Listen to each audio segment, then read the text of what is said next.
Okay, bali ito naman yung i-feature natin. Kakatapos lang natin i-feature si Audiomax Lights and Sound, tapos kay Kaiser, and then ito naman Broadway products ulit. Solid na Broadway products kay Rabel Cup Disco Mobile.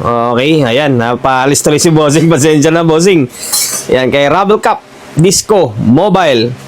Ayan, kay Sir Jobart Paklibar. Ayan, kay paring Paul Mark Malapitan sa yung sound tech nito.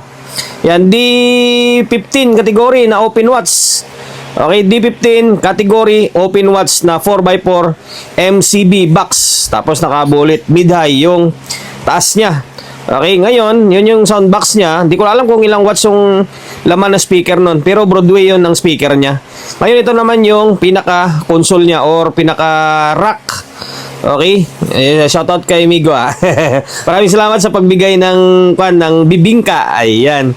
Ngayon, naka-Venom na amplifier si Rabel Cup and VX6K. Para sila ng amplifier ni Electro Pro.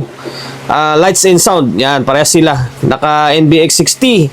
Tapos may mga Broadway na BX50. Yan, mga pang mid-high na lang yan. Then, meron pa siyang voltmeter para sa pag-monitor ng output na voltahe ng amplifier. Ayan yung mga processor na yan.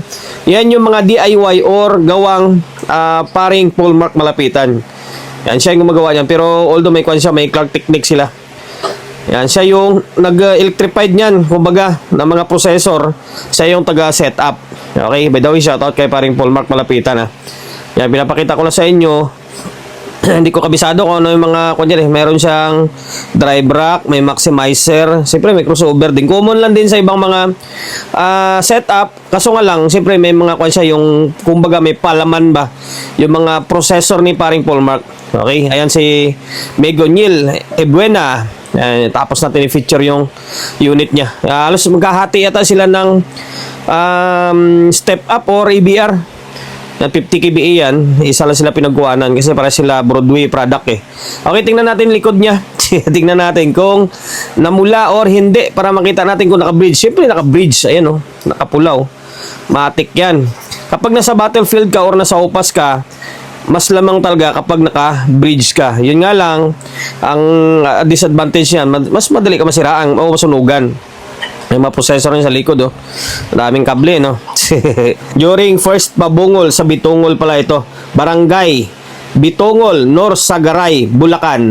Featuring Rabel Cup Disco Mobile D15 category open watch. Ayan, tapos si paring Paul Mark yung nag-set up nito. Good na good performance ito. Grabe yung persa ng unit ito. Although sanay na sa battle to. Tuwing may upas dito sa may Luzon is automatic sumasali talaga ito. Kumbaga veterano na ito. Ayan yung mga tropa busy dahil sa kabilang side is mga nagbabattle knockdown yan. Ayan yung sandbox niya, Rabel Cup Disco Mobile. Ang ganda ng kulay, no? Okay, abang-abang kayo kung ano yung susunod natin na i-feature. Okay.